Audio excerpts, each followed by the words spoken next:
नए model actually verb की ओर देखेंगे कि हैज टू हैव और हाउ टू हैव, इसका सेंस आ जाता है पास होना चाहिए। और जब हम एक पहला भी मॉडल एक्चुअली वर्ब का एक वीडियो देखा था, उसमें शुड हैव, उसका भी मीनिंग आ जाता है पास होना चाहिए। मतलब शुड हैव का मीनिंग भी पास होना चाहिए, यही आता है। और हैज टू हैव और हैव टू हैव का मतलब भी पास होना चाहिए, कि सब्जेक्ट के पास कुछ ना कुछ होना चाहिए। जैसे मैं बोल रहा हूं, देखिए कि I, we, he, she, it, you और दे। अब इनके सामने आपको ये लगाना है, तो he, she, it third person जो होते हैं, इनके सामने हम क्या लगाते हैं, has to have, has to have, has to have, और उसी प्रकार से हैज टू हैव, तो उसके पास होना चाहिए, उसके पास होना चाहिए, उसके पास होना चाहिए। तो यहाँ पे ही, सी, इट जो थर्ड पर्सन और सिंगुलर वाले प्रोनाउन है या फिर नाउन, तो इन प्रोनाउन के सामने आपको हैज टू हैव लिखना है, not have to have, has का इस्तेमाल करना है। तो उसके पास होना चाहिए। अब मैं यहाँ पे लिखूंगा लैपटॉप, मोबाइल, कार, तो मैं बोल रहा हूँ उसके पास एक लैपटॉप होना चाहिए, तो पास होना चाहिए। तो हैज टू हैव का, हैज टू हैव का मतलब होता है पास होना चाहिए। ही हैज टू हैव, उसके पास होना चाहिए a laptop. She has to have a mobile, उसके पास मोबाइल होना चाहिए। It has to have a car, उसके पास कार होनी चाहिए।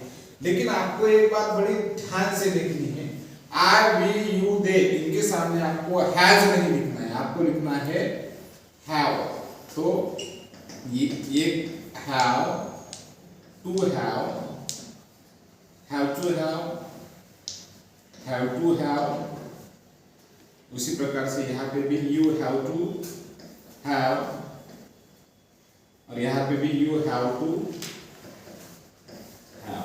ओके, तो मेरे पास होना चाहिए, मेरे पास होना चाहिए। अब मैं मेरे पास होना चाहिए, क्या होना चाहिए, ये बात देखेंगे कि मेरे पास क्या होना चाहिए। जैसे कि मैं बोल रहा हूँ I have to have a house, मेरे पास एक घर होना चाहिए। We have to have a big car, हमारे पास एक बड़ी कार होनी चाहिए। You have to have a bike, तुम्हारे पास एक बाइक होनी चाहिए। They have to have a